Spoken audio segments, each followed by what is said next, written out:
Hi, everyone. Thanks for coming tonight. I'm Rebecca Ness, and this is our Winter Wellness Talk at the Bexley Public Library. And tonight we have four holistic practitioners joining us this evening. I'll offer an introduction, and then each of the practitioners will take a turn speaking. After our four talks, we'll have lots of time at the end for questions and discussion. And I welcome you all to participate. So tonight with us is Jennifer Ball, who is a licensed naturopathic physician, Kit Yoon, an integrative medicine practitioner, inner voice facilitator, and intuitive eating counselor. Betty Brown is a clinical Ayurvedic specialist, and I'm Rebecca Ness. I'm a licensed acupuncturist, herbalist, and Qigong instructor. Please keep in mind that tonight we'll be discussing a lot of general information that may or may not be right for you and for your specific needs. When we treat a patient, we're treating your specific needs at that specific point in time. This is an incredibly challenging time, as we all know. These past years have been really hard, and now we're in the depths of winter during our largest spike of the pandemic. This is hard. In some ways, some of the effects are insidious. Many, if not all of us, have this constant level of stress from the pandemic, which taxes our nervous system, our immunity, and our relationships. I've offered winter wellness talks since I started practicing 14 years ago, assisting people in staying healthy through the winter months. But these conversations are even more important now, and it's great to be here with Kit, Jennifer, and Betty as we discuss physical, mental, and emotional health. Plus, another thing, when so many of us are in this, when so many of us are down concurrently, we're in a collective ennui, a collective listlessness. At typical times, life poses many challenges, and we lift ourselves up, and the people around us help to lift us up too. What happens when we're all in this collective listlessness together? What do we need to do when we're all down? It needs to come from deep within us. And we need to keep ourselves strong so we can handle what's in front of us and be the calm in the middle of all the chaos. We need to reach down deep for our strength, our patience, and our resilience.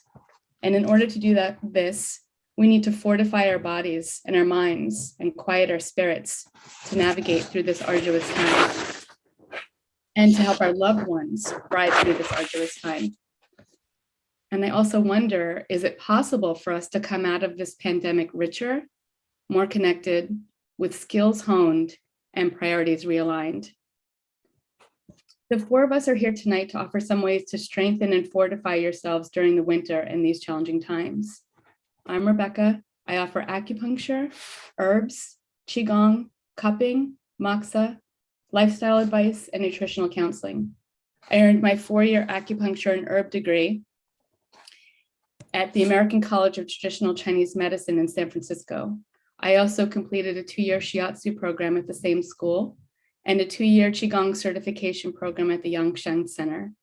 1 year at the South Star Cooking Academy, learning Chinese medical cuisine from Nam Sing, and easily the most important part of my formative aspect of my education was my 7-year internship with my mentor, Dr. Robert Johns in Berkeley, California.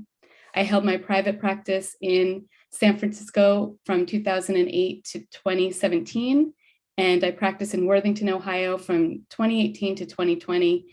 I reopened my practice, Monarch Acupuncture and Herbs, in Bexley by the Drexel Theater just 2 months ago.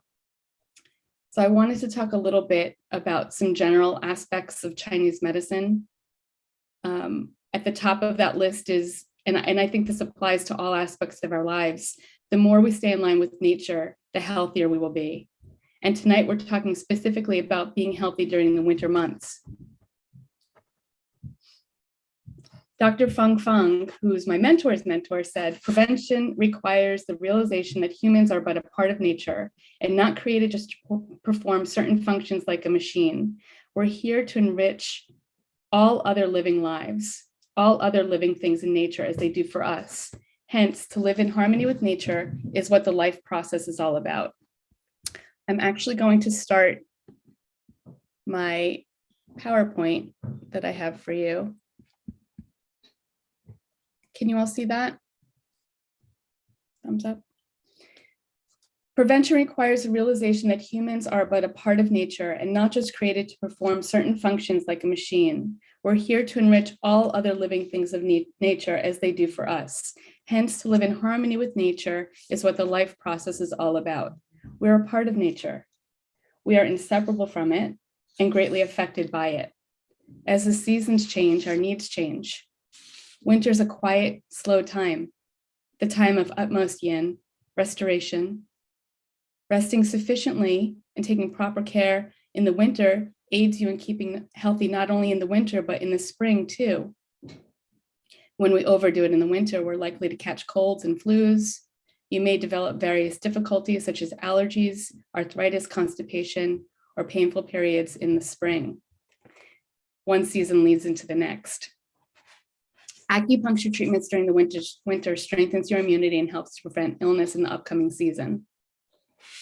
I want to take a minute to talk about Chinese medical theory too. Chinese medicine thinks in terms of qi, blood, yin, and yang. Many of the modalities in Chinese medicine, acupuncture, herbs, moxa, nutrition, qigong, are all aimed at keeping qi, blood, yin, and yang strong, moving, and in balance. Chinese medical theory also holds that we're greatly affected by weather, wind, cold, heat, damp, and dryness.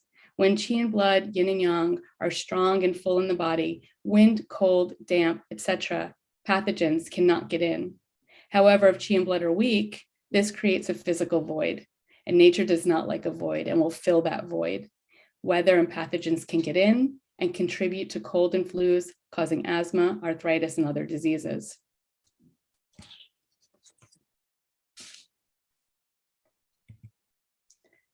Let's take a minute to talk about depths, stages of health and illness in Chinese medicine. Depth 1 of an illness might be the first day. It's still pretty external. Chinese medicine sees things as moving from outside the body to inside, and something that's happening externally is on the very outside of the body, when you might just feel like a tickle in your nose, or maybe you feel something in your throat. Some people feel like some pressure in their upper teeth. Depth 2, the cold is full on, nasal congestion, headache, body ache. Step 3, it moves down into the chest or into the digestive system or bowels.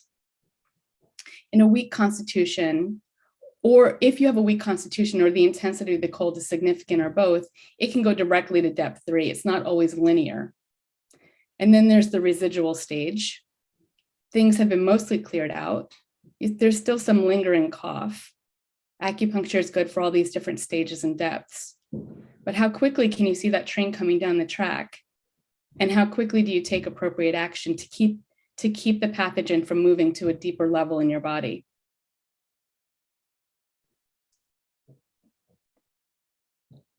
Guess what a great stage is to treat someone? Depth 0, or prevention, which you see before depth 1 and then after the recovery phase. Treating someone before they become ill, 1,000 years ago or however many years ago. It's possible that an acupuncturist would be fired if a patient became sick. People sought out medicine for prevention. And I like to encourage people to do the same thing. I don't think we should wait to become ill to take care of our health. I'd like to review some of the more common modalities in Chinese medicine as they relate to winter wellness and mental health. And some of us can get down in winter due to less sunlight, seeing less people, and now dealing with COVID during the winter. So first, acupuncture. Acupuncture is wonderful for boosting immunity, clearing out colds. Let's see. Whoops.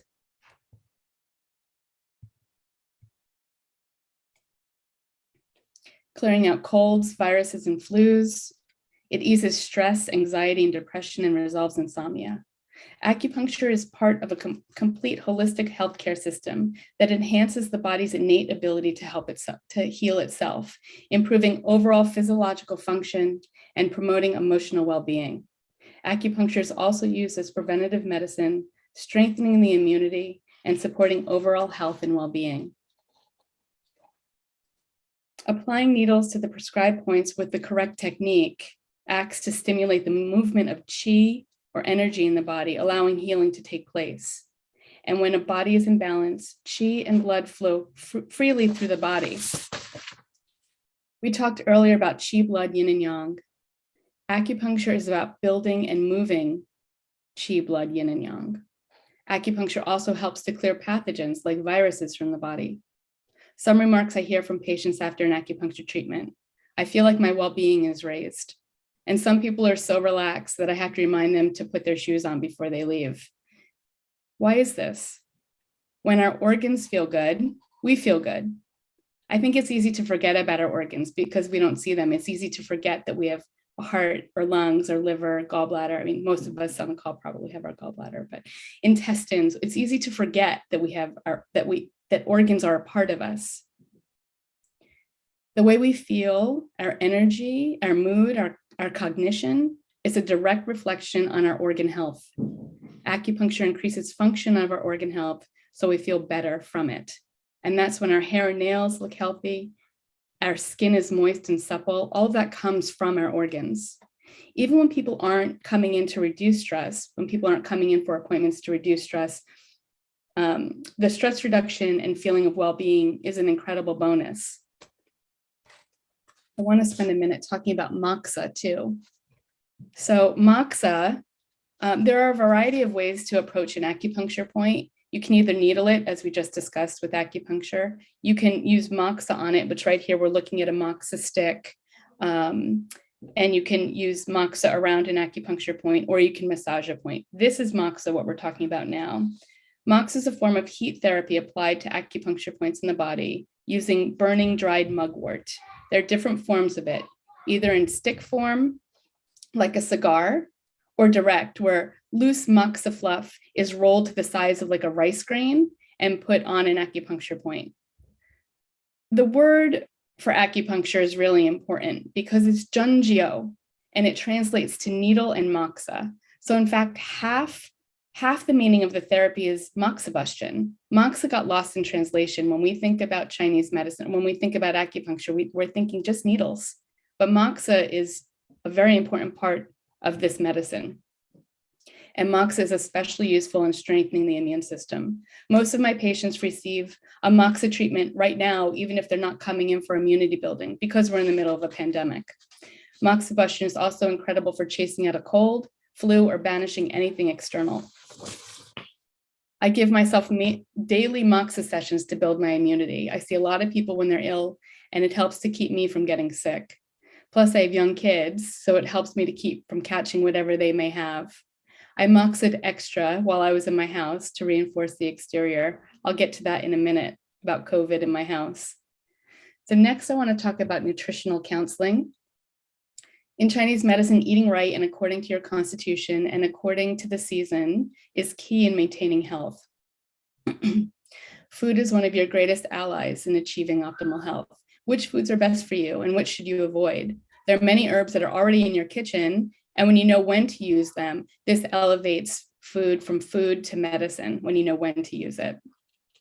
In the winter, we eat foods to stay warm and foods to nourish our body fluids. I think we remember the warming part, but we also have to remember about our body fluids too, because our antibodies live in our body fluids, and it's easy to get dried out this time of year. It's a dry season. It's dry outside. It's even drier inside in our homes when we have heat going.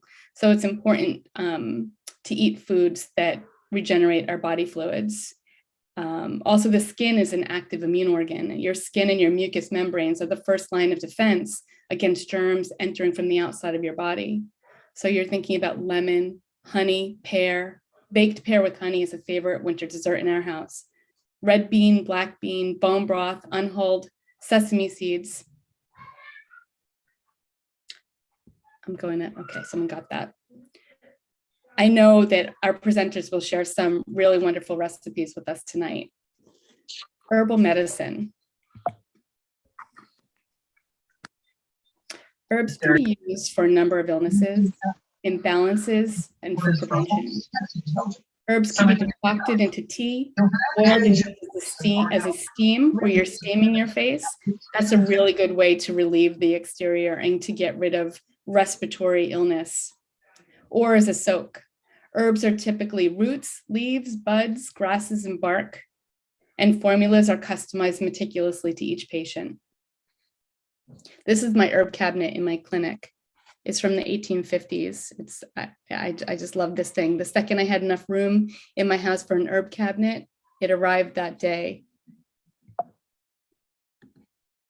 Oh, I want to go back for 1 second. Over here in the upper right corner, that's Huang Qi or Astragalus, very important for protecting the exterior. A lot of you have probably heard of Astragalus before.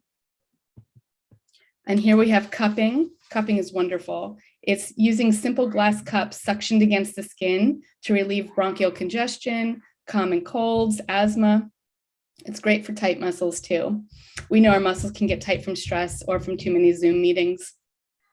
With the use of heat, the cups are suctioned against the skin, usually on the back, and the cups might be moved around gently to promote the circulation of qi. I'm going to close the door because my kids are starting to get rowdy after dinner. Excuse me for 1 second. Okay, so next we have Qigong. Qigong is Chinese medical exercises. It's a main branch of Chinese medicine. Qi is the life force energy of the body, as I said earlier, and it's responsible for the vitality, for our vitality. And Gong means skill or work. So Qigong is a practice of accumulating and cultivating life force energy in the body. The movements are typically soft and round and slow. There's different kinds of Qigong, and I practice medical Qigong. It's a natural and empowering way to bring your body and emotions into balance, and it's incredibly easy to learn and instantly relaxing, and so incredibly centering during this arduous time. All these modalities make things go better, resolving symptoms more quickly, disallowing disease to advance, and it's easy to miss if you're not looking. So I want to spend a little bit of time talking about COVID before I hand the mic over to some other presenters. COVID got into my house last week. My husband and my 2 sons tested positive. I didn't get sick. I wore an N95 and ran a mini Chinese medical hospital in my house, treating all 3 patients concurrently, and myself as well for prevention. In April 2020, I started learning about this new virus along with the rest of the world, and I stocked my herbal pharmacy with the necessary herbs for each potential stage of the disease. As I mentioned earlier, there are stages to illness, and with COVID, there's prevention. Then you have wind cold. It quickly changes from wind cold to wind heat. It moves through the body, and it's important to get to COVID quickly. When it's at the exterior, that's when it's easy to catch or easy to get rid of it, I should say. It's when it moves more deep into the body that's more, we see complications with people. So like when it gets to, these are some fancy words, but toxic heat attacking the lung and things like that. So there's several more stages all the way to critical and then recovery. Or maybe you go from the second stage of wind cold to recovery. In many cases, recovery after COVID is about rebuilding qi and rebuilding yin. Why was I spared from getting COVID? Was I spared? I mean, maybe I will still get sick, but I felt it knocking on the door, but I never got a positive test. Was the vaccine enough for me? Did Chinese medicine and supplements make the difference? Was it the integrative approach? Was my will and thinking a part of the equation? I couldn't get sick. I had to take care of everybody else. I was determined to take care of my kids.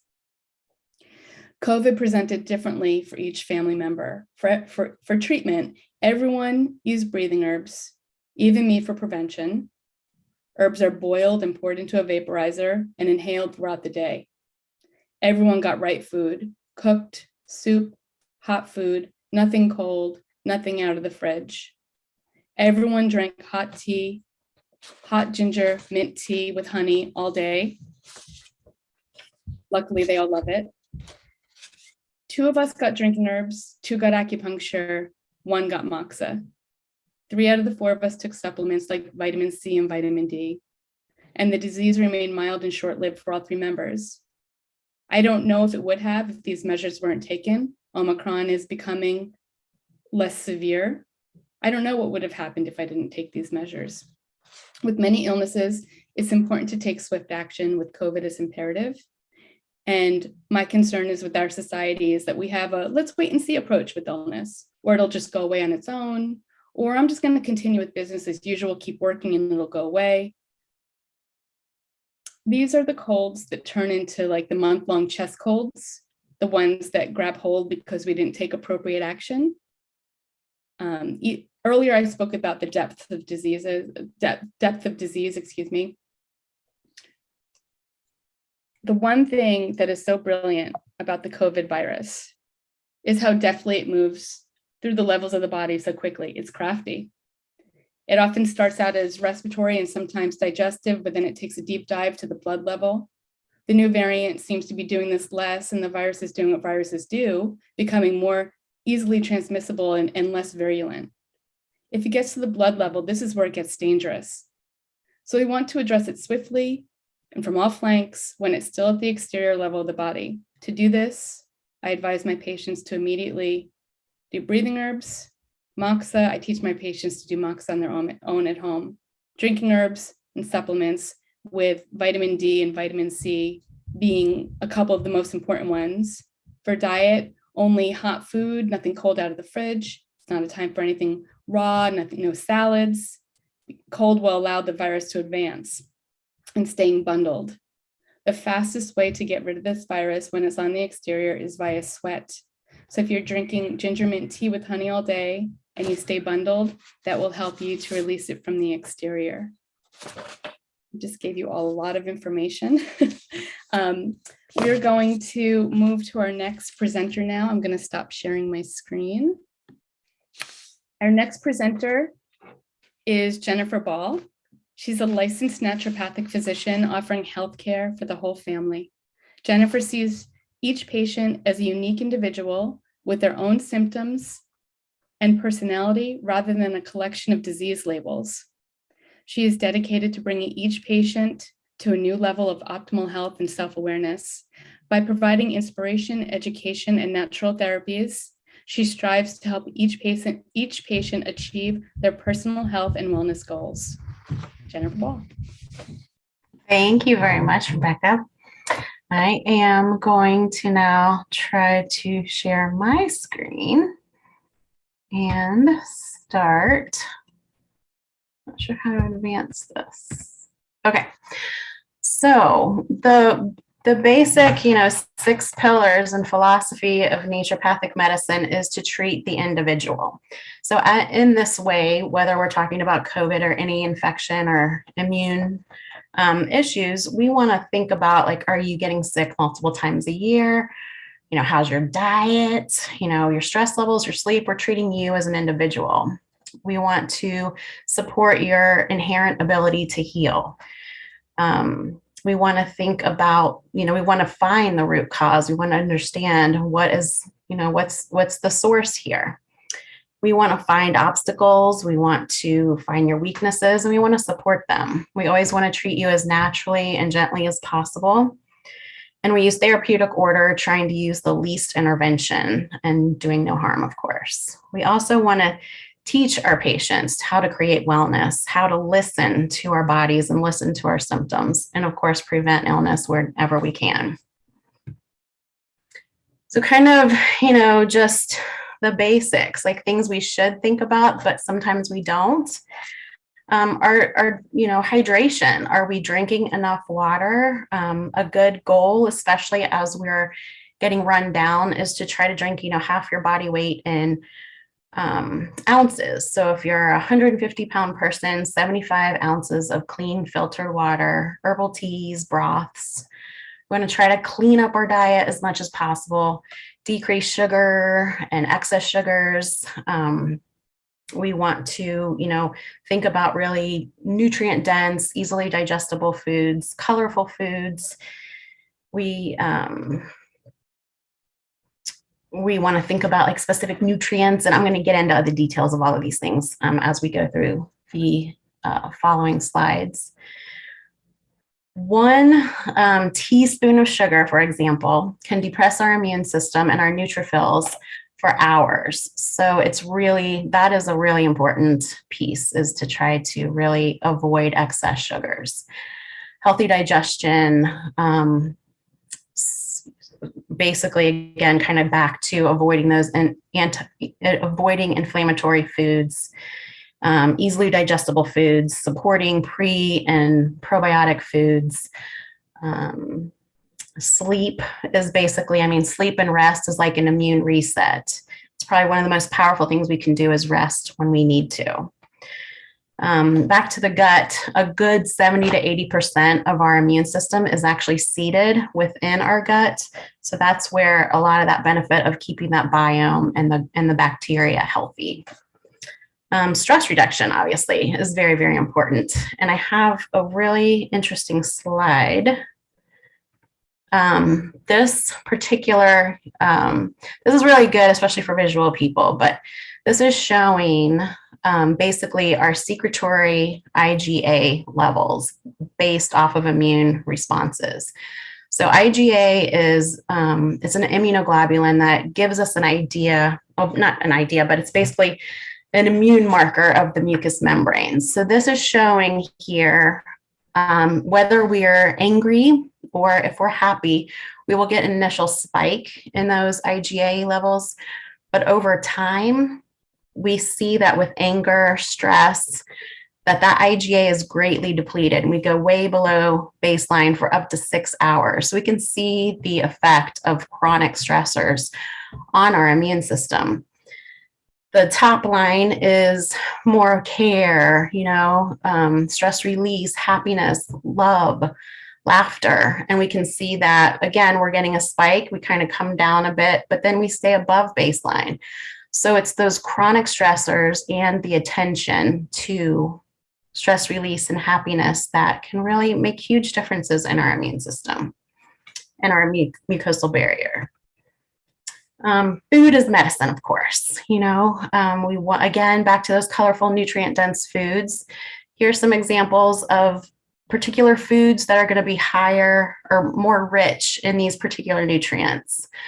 Vitamin D, obviously, is extremely important as an immune modulator. We don't have as many foods rich in vitamin D as we do some of these other nutrients, but seafoods, mushrooms, there's fortified foods, sunshine, are optimal levels through blood testing. We want to see, somewhere between 50, 70, maybe even 80. And that's going to be highly protective, especially regarding COVID. You can kind of read through some of these other nutrient-dense foods, but the importance here is diversity, trying to spread it out, not eating the same foods over and over again. Coming up in the next few slides, I'm going to be getting into individual herbs and there will be doses listed. Now this basically regarding the doses, again, just as Rebecca said, we want to really think of you as an individual. So the dosing is going to vary, based on other concomitant diagnoses, your age, your weight. So basically just kind of look at these doses as general versus absolute. Okay, so this is an example of the stages of infection, particularly this is specifically for rhinovirus or common cold. And what this is showing is that the most rapid time of replication is often even before we know we have symptoms. So in those first 24 hours is when the virus is rapidly replicating, usually peaking within the first 36 hours. And that's when our immune system is really active, really trying to do its thing to protect us. And that's where, we want to be really thoughtful if we have been exposed or we have a positive person in the house or we, even before we don't feel well, that's when the replication is really happening, the viral replication. As we get, it just depends on the virus, specifically with the common cold. Generally, the inflammatory cascade is going to kick in within 3 or 5 days. Coronavirus can be a little bit longer. And then this is more just kind of for the visual folks. We can see so stage 1 here, the early infection, that's literally could be 3 days before you're symptomatic. This again is when we're going to think about hydration, rest, healthy eating, clean eating, and starting to really try to increase our intake of C and zinc and D and all of those healthy, beneficial nutrients and herbs. This is the time when we can use some of the rapid response herbs that I'll go into detail in a few minutes. And then usually by around day 10 or past day 10 is where that's where more of the inflammatory cascade kicks in, and we can use some anti-inflammatory herbs and nutrients at that time. Okay, so Echinacea. I'm sure most of you have heard of Echinacea. It is a very popular herb, and this is an herb that is very helpful for like that, just our overall non-specific and humoral immunity, supportive of Th1 pathway. This is an herb that's great at that acute stage of illness. It's also really beneficial for respiratory infections. This is an herb that theoretically could be contraindicated with autoimmune diseases. And this is where it gets a little tricky. There's, depending on when it's harvested, a spring harvest, Echinacea is a little bit more immunostimulatory. And so it could, in theory, overstimulate someone with autoimmune illnesses, whereas a fall harvested Echinacea is actually really beneficial because it has higher levels of alkaloids, which are very anti-inflammatory. So how do you know? Unless you're making your own medicine, if you have a spring or a fall harvested Echinacea, again, it can get kind of tricky. As far as dosing goes, this is the one of the herbs that dosing really frequently, like literally 5 to 8 times a day in those initial days, 3 to 5 days, can be really beneficial. Again, I'm listing doses here, but I would, if you're a child, if, there's a lot of things that could affect how much you're taking. The big takeaway here is the frequency, frequent dosing, early stages. Elderberry is another really popular herb many of us know about. It's also really helpful in the early stages with flu, upper respiratory infections, ear infections.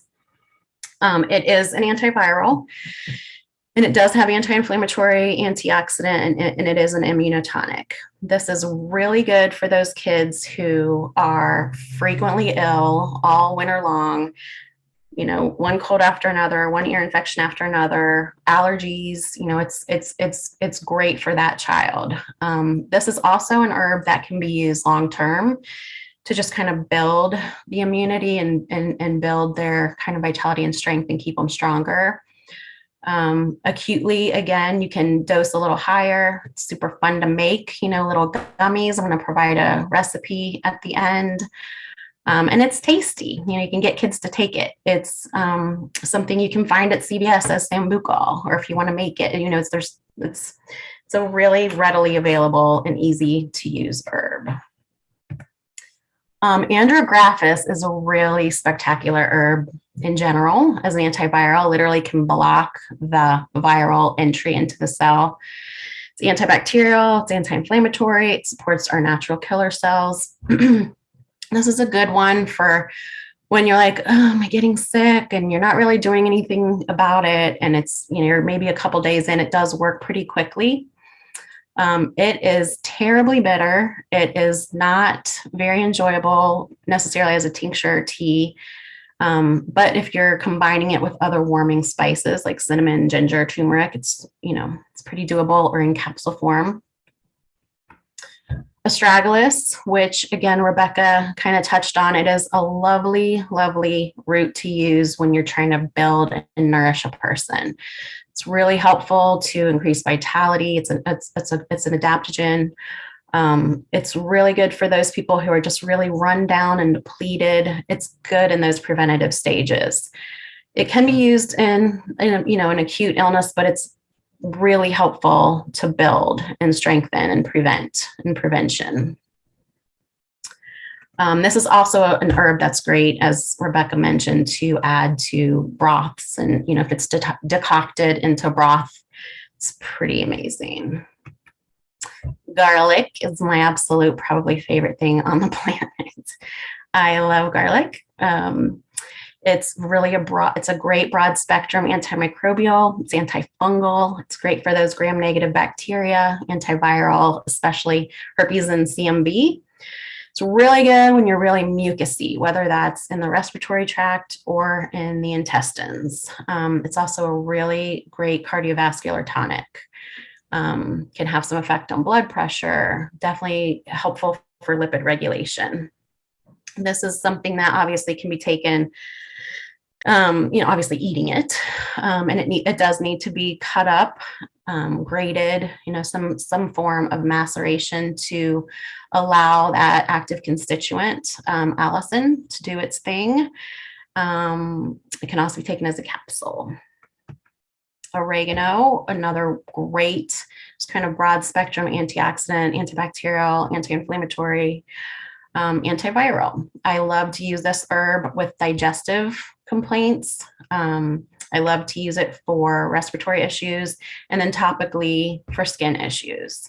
This is an herb, especially with digestive issues, like if you're dealing with a small intestinal bacterial overgrowth or a rotavirus or, something within the gut, and we're using high doses, it usually is better taken as an emulsified capsule because you're going to be tasting it. You'll be burping it and tasting it, and it's not as enjoyable. Olive leaf is another really great herb as an antioxidant and overall antimicrobial. This is an herb I like to use a lot with viruses, herpes, mono, hepatitis, HIV, and rotavirus works really, really well. And then we have other benefits. So for someone, maybe a diabetic who, a lot of times blood sugar dysregulation can feed infection. Olive leaf is great to use in that case because it can help regulate blood sugars, can lower blood pressure. This can be used as an infusion or tea, a liquid extract, and capsule is a very easy way to ingest olive leaf as well. And then just overall anti-inflammatories. So there's many cases where anti-inflammatories are beneficial, but especially in those kind of last stages, if we're talking about the coronavirus or COVID, when or any illness, when we're recovering and maybe the symptoms are improving, but there's still like this fatigue or there's body aches, discomfort, trying to prevent some of those more dangerous sequelae of those viruses. So we're all familiar with turmeric, ginger. I love to use these in food, just grating them. You can do curries, you can do golden milk. There's lots of wonderful ways to use turmeric and ginger. Bromelain is in that, kind of the tougher part of the pineapple core, but you can chop that up and again, put that into your meals.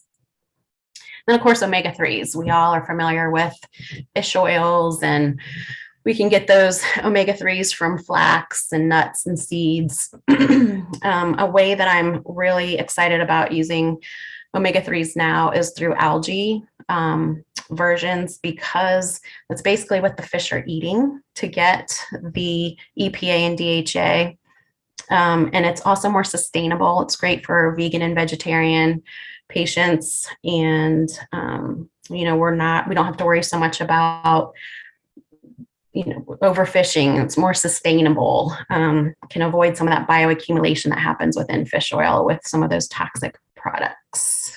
Those are just kind of general home care and remedies. So I love to do thyme teas and thyme steam inhalations for cough. I'm going to provide a couple of recipes too for some syrups we can make and oxymels for cough. And Breathe Easy, that's a tea you can just pick up at Kroger, traditional medicinals. There's, yogi teas. They all make some combination herbal teas that are very enjoyable. Sore throats, number one favorite thing in the world is saltwater gargling. It's probably something your grandmother taught you about.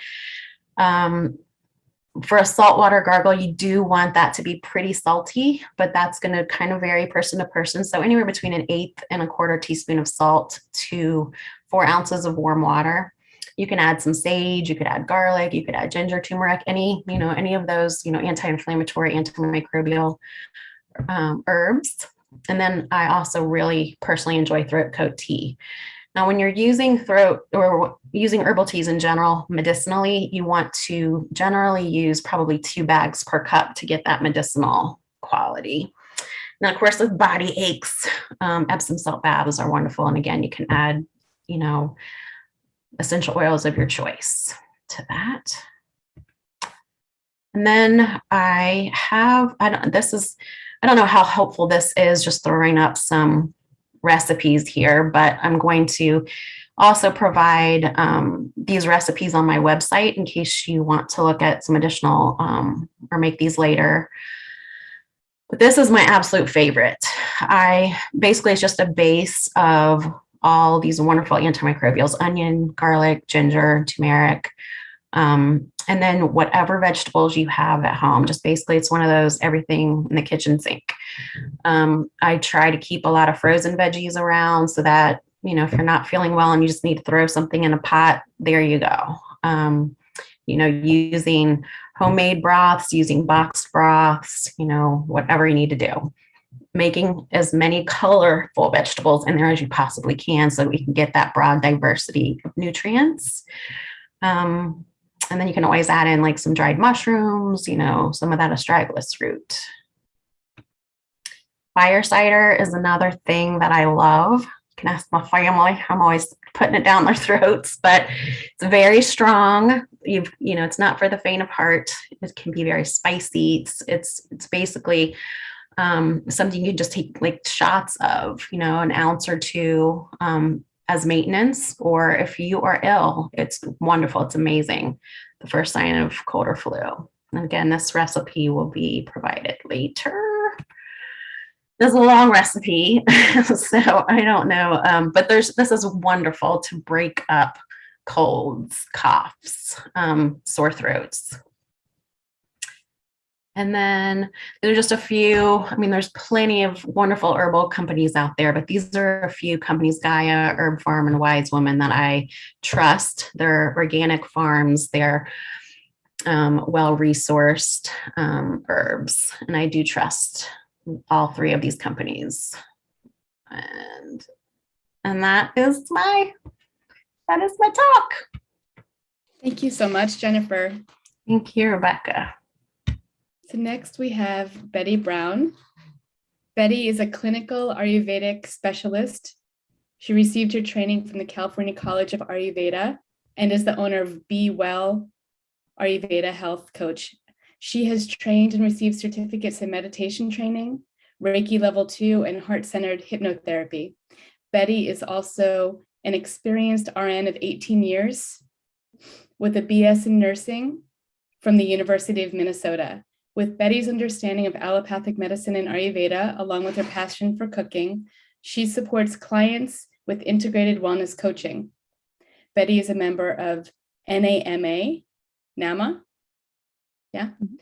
and currently pursuing her 200-hour yoga teacher training.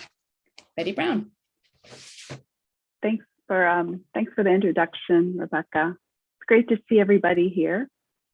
So I am going to share my screen here. Let's see. So we're going to talk about Ayurvedic spices and herbs, and because they're superfoods, they really enhance flavor and they really also promote wellness. And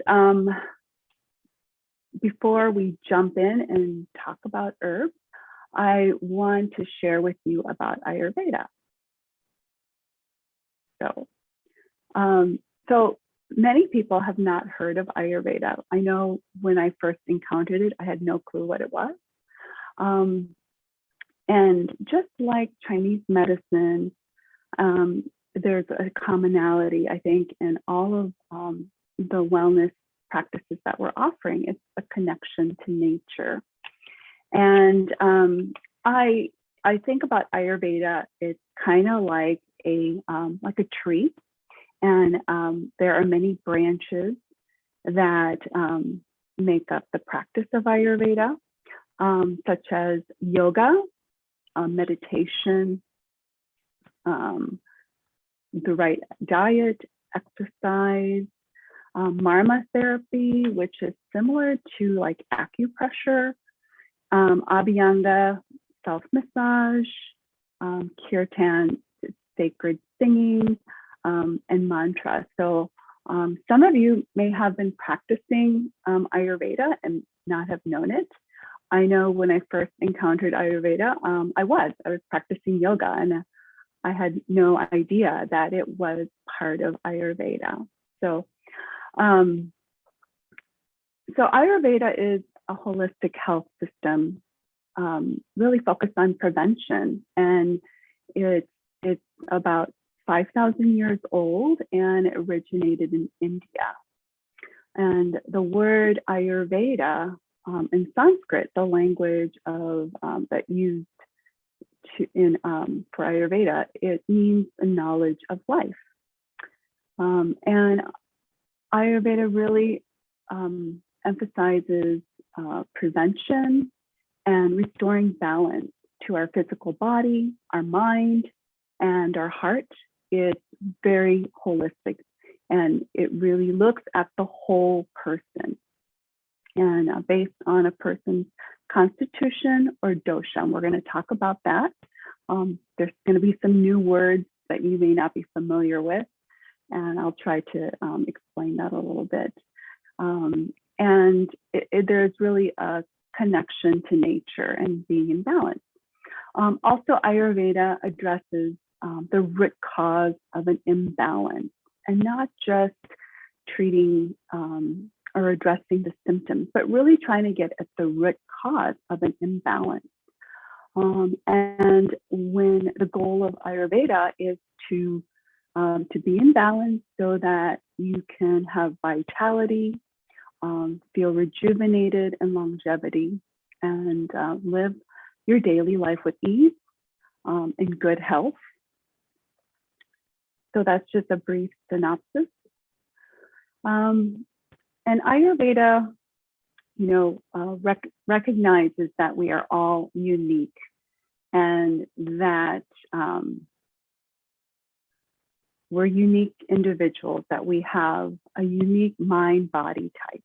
So each person has a unique energy pattern combination that creates our unique mind, body, spirit constitution, or dosha. Okay, so talked about our unique Ayurvedic mind body type, the 3 doshas. And just very brief.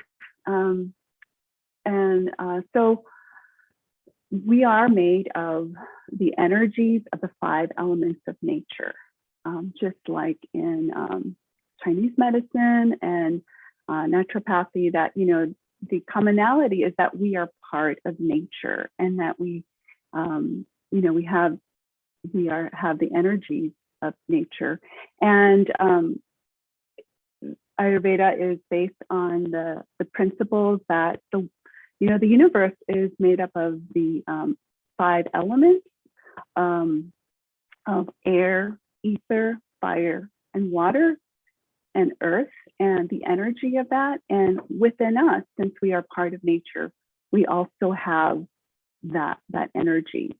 And it's a combination of each element that results in the mind-body type, or doshas, and they are vata, pitta, and kapha. And someone who has primarily a vata nature has the energy of air and ether, which really governs movement. And someone who has primarily a pitta dosha, they have it's made of fire and water, and it's the energy of metabolism and transformation. And kapha is the energy of earth and water, which governs structure and growth. So this is, a very brief introduction. We might just, if you want to, we might discuss it a little bit more later. And these 3 doshas are responsible for a person's, psychological, mental, and emotional health.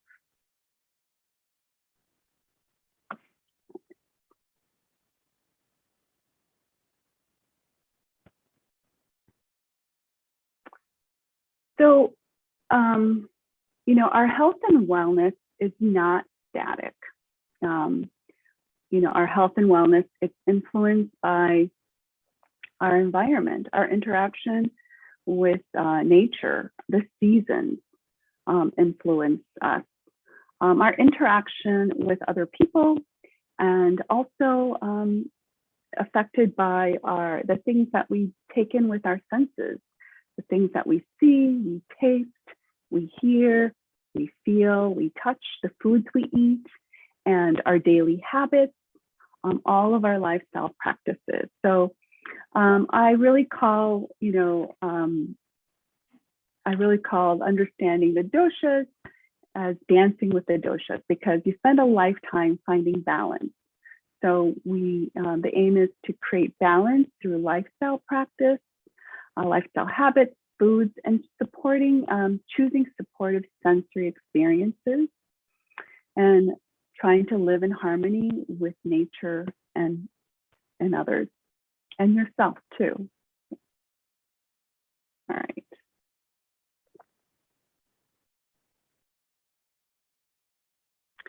So let's get back to how spices relate. So as I talked about, diet is a really important part of Ayurveda. So in Ayurveda, there's a recognition that health and wellness and disease starts in our digestive tract. And so we want to address the imbalances in our digestive tract first. And when we can do that, it's easier to manage. If digestive symptoms are not addressed, then it can spread into our circulatory system, into our organs, into our tissues. So there's great emphasis on supporting digestion to ensure our digestion, that we're properly metabolizing the foods that we eat, and that we're able to absorb the nutrients. You can eat a wonderful, healthy meal, but if you're not able to digest it, then you're not going to be able to, benefit from the nutrients and all the benefits that the food offers. So spices play a really important role, and I get really excited when I talk about spices. Just to share with you, I come from a Korean background. My mom is Korean, and I grew up in Korea for the first 9 years of my life. And so growing up, my mom cooked a lot of Korean meals, and pretty healthy, and she used a lot of spices. And so I really appreciate her that she did spend the time making these meals, and she really kind of sparked that love for cooking. And when I started learning about Ayurveda and the use of spices to promote wellness, it just really opened up new doors. Korean food, you use a lot of spices, but in Ayurveda, you really get to learn about spices, how they support your wellness and how they support your digestion. So I love spices. I have probably about 5 kitchen cabinets full of culinary and medicinal spices that I use daily, and then that I offer to my clients that I work with. So spices, they really just, they're a feast for your senses. They make your foods just really taste wonderful, and gets you really excited about eating. As I mentioned, spices also support digestion, and they really help to enhance one's well-being.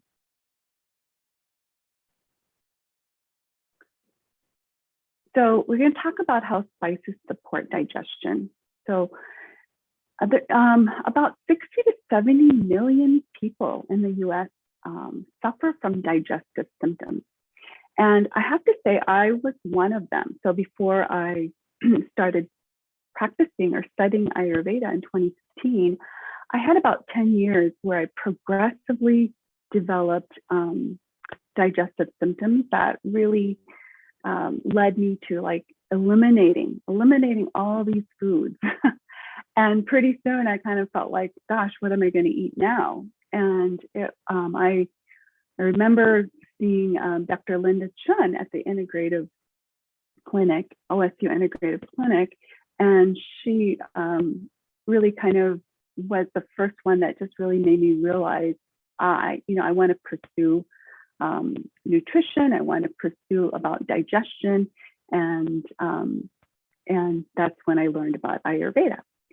So there's a lot of people going around with digestive symptoms, and some common ones are heartburn, which I experience, indigestion, bloating, feeling heavy after you eat, constipation. So those are just to name a few.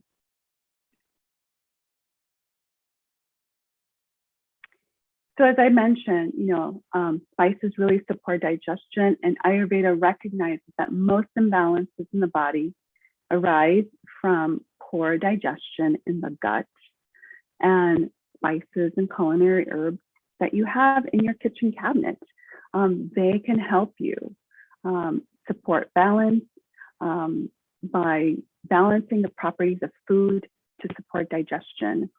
And, everyday small daily habits that we incorporate, that we consistently practice, really gives us great success and huge results. So using culinary herbs to support digestion, you will really reap great benefits. So spices here, they're superfoods in action. So spices, many of them have prebiotic properties, which help support the healthy gut flora, the healthy gut flora, aiding in digestion. And prebiotics are foods that have indigestible carbohydrates, mostly fiber, and we're not able to completely digest it and extract the nutrients. But the great thing is that they help to feed the healthy bacteria in the gut. And I think we're really recognizing that our microbiome in our gut is really important for our health, to support our immune system. About 70–80% of our immune system originates in our gut, so we need that healthy gut biome. And some of the spices that kind of help with that: ginger, turmeric, long pepper, black pepper, fennel, onion. Also, spices work as digestive stimulants. So spices, they really help to support our digestion by stimulating the liver to secrete bile, which helps to metabolize and absorb fat. They also activate digestive enzymes that our pancreas, excrete protease, amylase, break down protein and carbohydrates, and lipase to break down fat. And as a stimulant, they also help to enhance gastric mobility, so that our food can, easily pass through our digestive tract, preventing painful constipation, which is a symptom that many people suffer from. Also, spices help us to maintain our optimal weight. That's because that they stimulate the release of gastric and bile secretions, promote good bowel mobility, really helping us to have good digestion and proper elimination function to really promote normal metabolism. If we are not able to digest our food, metabolize our food, and eliminate the waste, then we run into some challenges, and spices are really key in making everything work.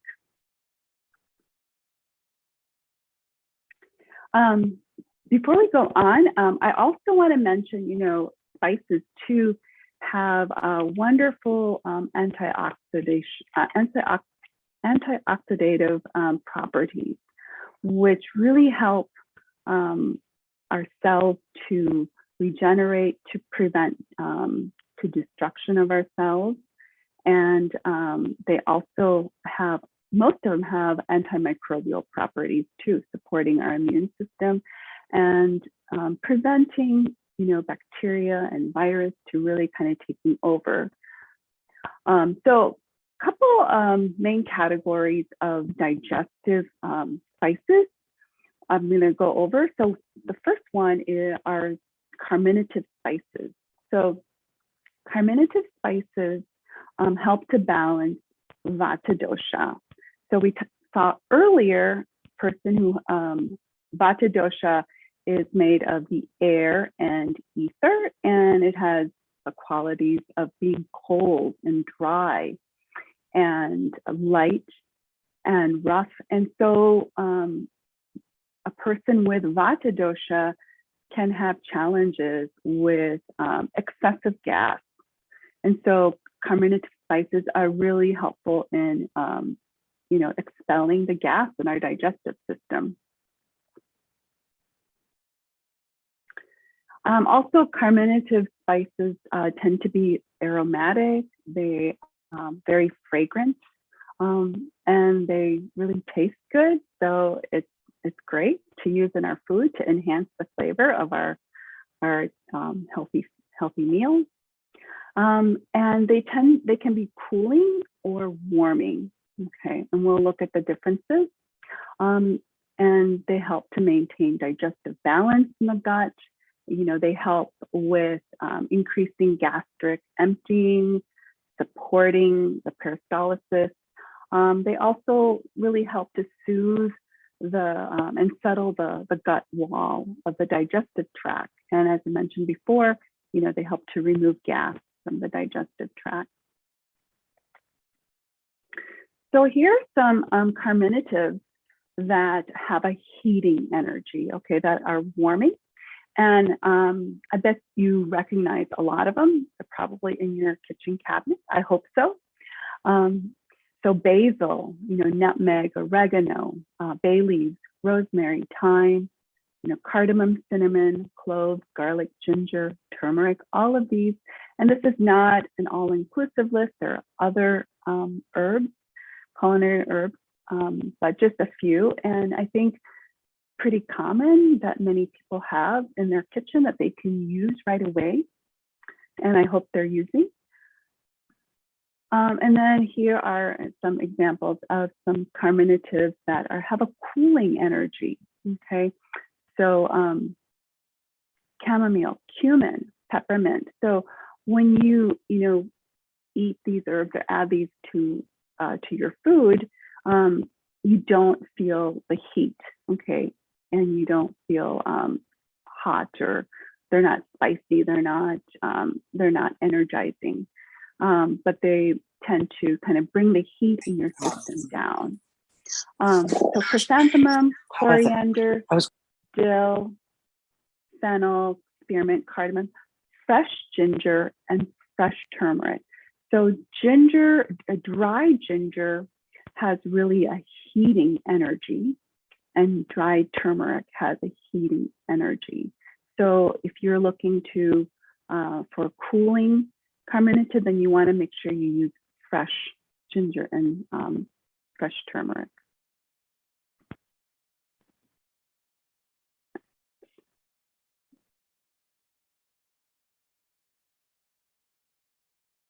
All right, so digestive stimulants. So that's the other category. And spices that are stimulants, they really help to enhance the digestive fire. And what I mean in Ayurveda, really talk about the ability to digest. So all the enzymes that's released from like the pancreas and that helps to support metabolism, they tend to have kind of fiery quality. So that's what I'm referring to about the digestive fire. Also, stimulants help to balance kapha dosha. We saw earlier, kapha dosha is made from earth and water, and the quality and the energy of kapha dosha is kind of heavy and grounding. Okay, so If you are feeling really kind of heavy and bloated and just sluggish, then, include some digestive stimulants, spices in your diet to really kind of enliven you, to lighten you up. They also help with gastric motility, and they balance vata dosha, really the cold aspect, because they tend to be heating and warming. So here's some examples of some digestive stimulant spices. So ginger, black pepper, cayenne pepper, long pepper, garlic, cloves, cinnamon, basil, mustard seeds, oregano, rosemary, thyme. And you can see that some of the digestive stimulants are also carminative. So spices have different functions.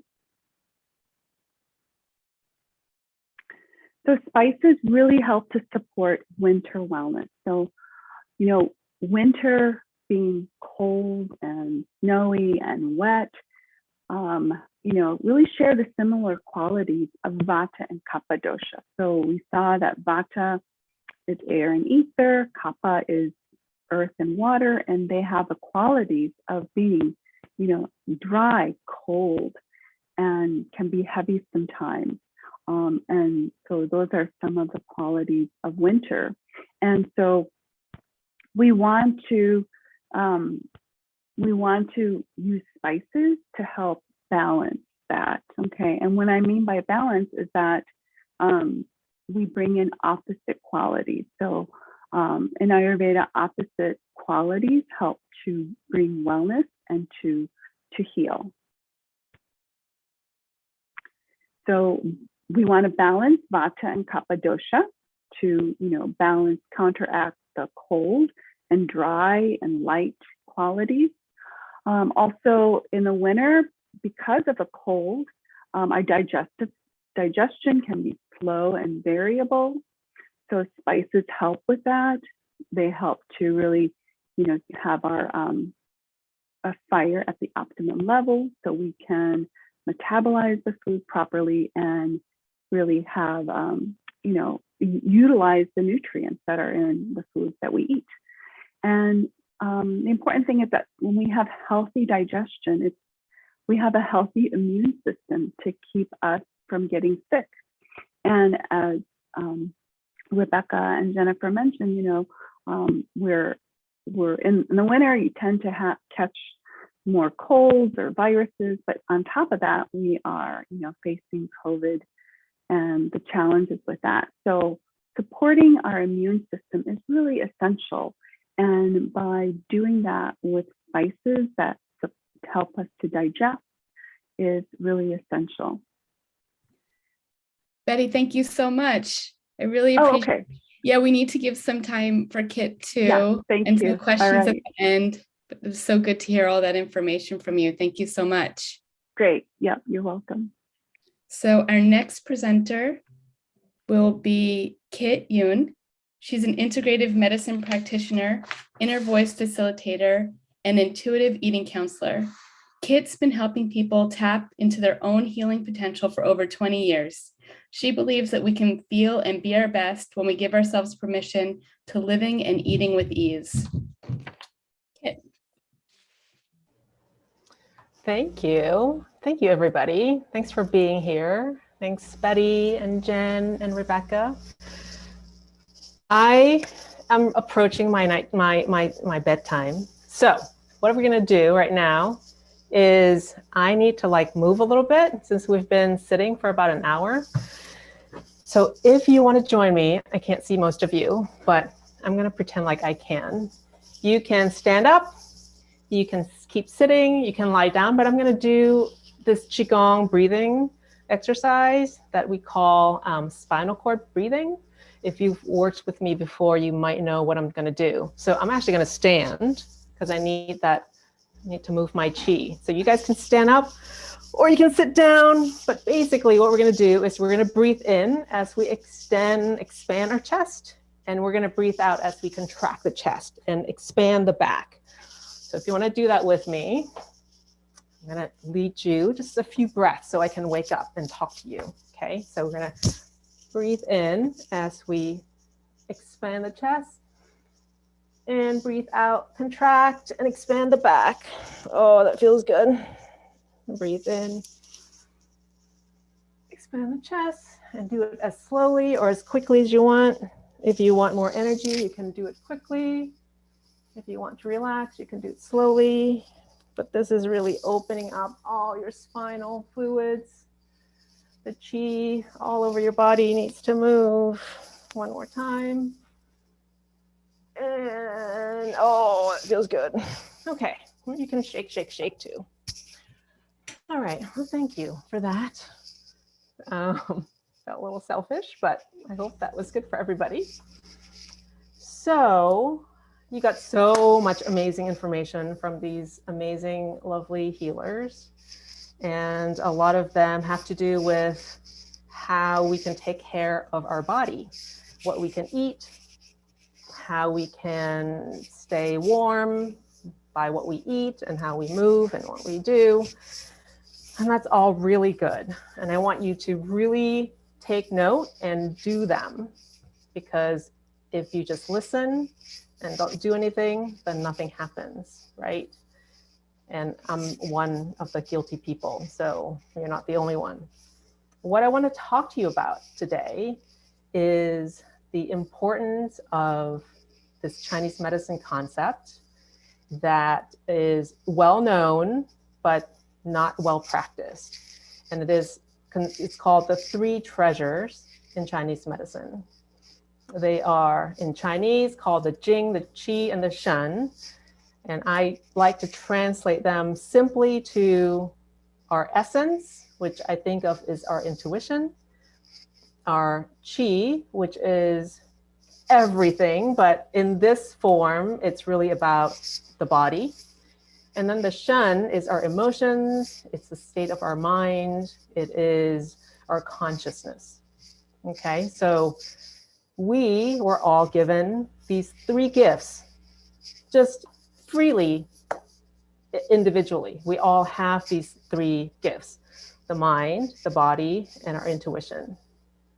And most of us don't know it because we don't really think about them as gifts. We just kind of take them for granted and we just let them do whatever they're supposed to do. And thankfully, they're very loyal and they do work for us. The body is constantly healing, repairing, digesting, responding to our environment. Especially, it responds to what's in our mind. The mind is always looking out for trouble, searching for problems so that it can learn or it can help us stay safe and stay alive, right? We gather information from the outside. Sometimes we gather information we don't need, and it's just all over the place, but it thinks that it's really in charge and it's always looking out and doing things. This is when we're just allowing the 3 treasures to do things, right? So the mind thinks, the body responds and heals. And then there's this thing called the intuition, the essence, the real part of who we actually are, okay? Most of us don't really think about it. We kind of know it's supposed to be there, like we'll hear about it. And we tend to ignore that really deep inner knowing that, that pretty much knows what we're supposed to do at all times. It has all the secrets of life. How can we use these 3 gifts intentionally and at the same time so that the information that Betty and Rebecca and Jen just shared can be utilized to our benefit? You kind of have to first acknowledge that they exist, right? So right now in this moment, if you think about the 3 gifts, your mind, your body, and your intuition, do you know where they are? Do you know where your mind is? Do you know where your body is? And that intuition, where is that thing? So I'm going to take us through an exercise tonight so that you can experience them together in one place, and you can learn how to actually use them to your benefit. What you need to know is when you let these three things, these three gifts, go on autopilot, what's going to happen is what's called the motivational triad. Okay. The main purpose of these three things of our life is to be here, is to survive, right? To be safe, to be warm, so that we don't die. The motivational triad goes like this. We are constantly looking to avoid pain. Pain to the brain, to the whole system, is danger. We must die if there's pain of any kind. Physical pain, emotional pain, spiritual pain. Pain's not good. So we're always avoiding pain. We're always seeking pleasure because we think pleasure will take us away from pain. And then we need to do it all very quickly, as efficient as possible, because that means less energy, less time.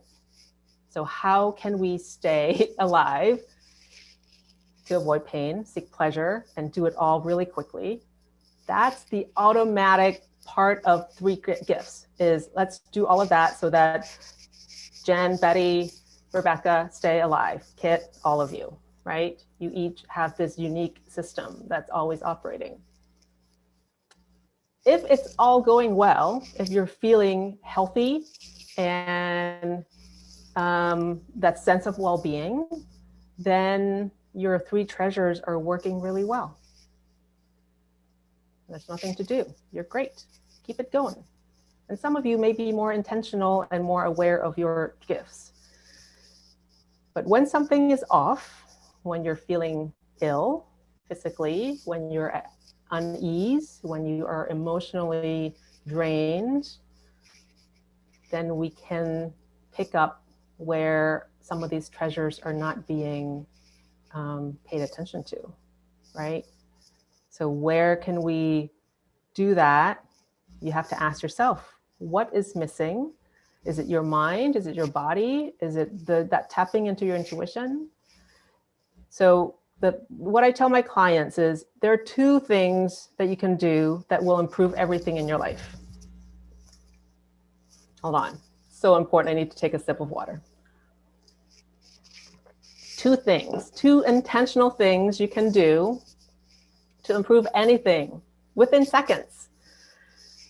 One is you want to intentionally breathe, okay? Because most of the time we're not thinking about breathing. Thankfully, we don't have to. But breathing itself is very healing. Breathing also brings you back to the moment. Breathing also calms your mind, helps the body, calms your nervous system. And the other thing is to think intentionally. When we think intentionally, we get to do what we want to do. You have to think intentionally to sign up for this class and then show up at the right time. So things happened, right? So what I'm saying is the information that you hear tonight, the herbs, the spices, how to take care of ourselves, it's all great. It's all information, important information. But if you don't use them intentionally, as in thinking intentionally about how to use them, then nothing happens. So again, how can we create the life, the health, the well-being that we want using the three treasures that we were all given? It is really intentionally using it, using the mind, and breathing is the body. And then I'm going to teach you how to really hear that intuition. Okay, so one of the ways, there are many ways you can do this, combining touching base with all the three things. But tonight we are going to do some guided visualization. Some people call it imagery, but it's a language that our subconscious mind can understand. It is a way that we can talk to ourselves intentionally with a different type of awareness. It is creating images in your mind so that everybody in your system, all the three treasures, it's like creating a movie that everybody within you can watch at the same time. So the mind is not crazy thinking about crazy things. The body's always working really hard, so it's not really paying attention. And then the intuition is very, very slight as far as how we hear or don't hear it. So studies, many studies have shown the benefits of visualization of imagery and how it can help heal serious conditions. It can help calm your anxiety, decreases your blood pressure, just really calms down that fight, flight, freeze system of the sympathetic nervous system. It brings about the parasympathetic nervous system. The yin and the yang of our nervous system is sympathetic, fight, flight, freeze, everything is dangerous, what to do. And then the parasympathetic is when we get to rest and digest. So imagery, visualization can really help bring about the yin and the yang, calm the nervous system so that we get this nice flow and much needed rest. There are two types of imagery, visualization. One is the active and one is a receptive. Active is when we have specific images that let's say a lot of athletes use this. They use active visualization so that they know what it feels like and what they need to do to win, right? And then receptive is when you just allow your subconscious to bring up what needs to be brought up. All right, let's do it. Let's stop talking, right? So what we're going to do is we are going to, actually, let me share. Everybody doing okay? You can't talk to me. Okay, I am going to share. I don't think I can in this situation. I was going to share some music, but apparently we're not supposed to tonight. So what we're going to do is you're going to hear your own wonderful, whatever's happening in your own wonderful brain and my voice. And we're going to just come back to this moment. Okay. So you can lie down if that's more comfortable, if you're home, or you can find a comfortable seated position. And you don't have to close your eyes quite yet, because what we're going to do is just bring you back into this moment. Bring back your mind so that it's in your body. And just notice where you are in this moment. We're going to use our 5 senses to really be here. So see what you can see. Use our sight. Whatever you can see right here, right in your space. And then see if you can smell anything in the air. It's another sense that we definitely can use to bring us back to the moment. And then see if you can touch, use your hands to touch your legs or your belly or your other hand, and just sense that touch. Be in this moment by coming back to sensing your own body. And then the hearing, you can hear me, hopefully, and maybe you can hear something else in your room. I can hear a hum of my space heater. I can hear my own breath and my voice. And just go ahead and close your eyes down. And just really allow yourself to be in this very moment. And then if you're comfortable and ready, see if you can dive into your own system, your body. Maybe imagine your breath taking you into your lungs, into your abdomen, and see if you can feel energy moving through your spine and your legs. That subtle vibration. We call it qi in Chinese medicine. The nervous system is always sensing things. See if you can just feel and allow yourself to maybe even move your ankles and wrists and just be present in your body.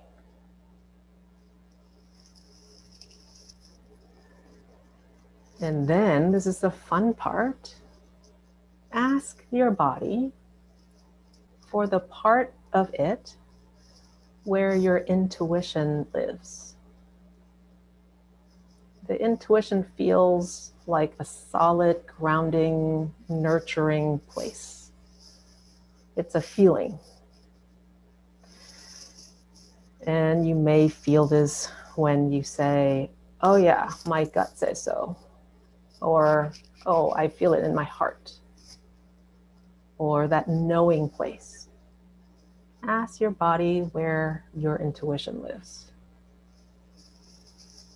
It might be on your toe. It might be in your liver. Or maybe just a sensation in your gut or your heart or your chest. But it's very clear. It's basically waving its hand, saying, I'm right here.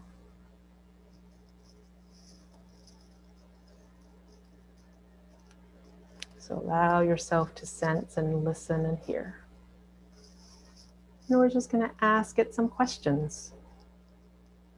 So locate that place where your intuition lives. And intuition talks to us in different ways. It may have words, sentences, songs. It may come up as images or colors, sounds, or maybe even memories. But today we're just going to ask the intuition very simple things to help guide you. How to keep going, how to stay healthy.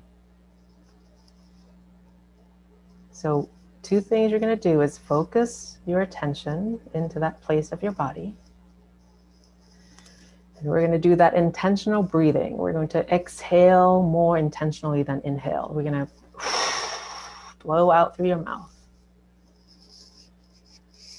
And then I'm going to ask some questions and just listen, listen, listen. So the first question is, am I okay right now? Should be a clear yes or no. The next question is, am I safe?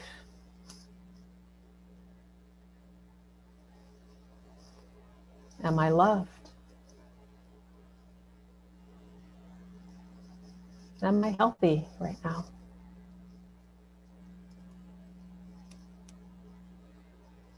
What can I do right now to help me feel better?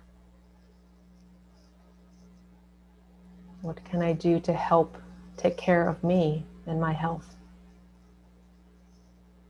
And allow anything to come up. Might have been some of the information you heard tonight, might have been some of the herbs or vitamins, or how to do things differently. Or it might be something random, like stop watching TV.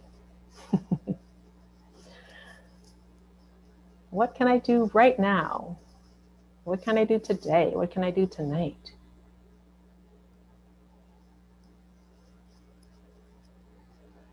Really allow yourself to trust this part of you. It is your all-knowing. It's known you forever, and it will be with you forever. And it's always on your side. And just one more breath. Really focus on that area of your body. The last question is there anything I need to know right now?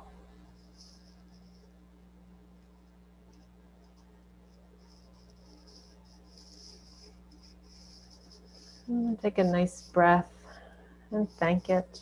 And thank your body. Thank your mind. Thank the 3 gifts that we were all given.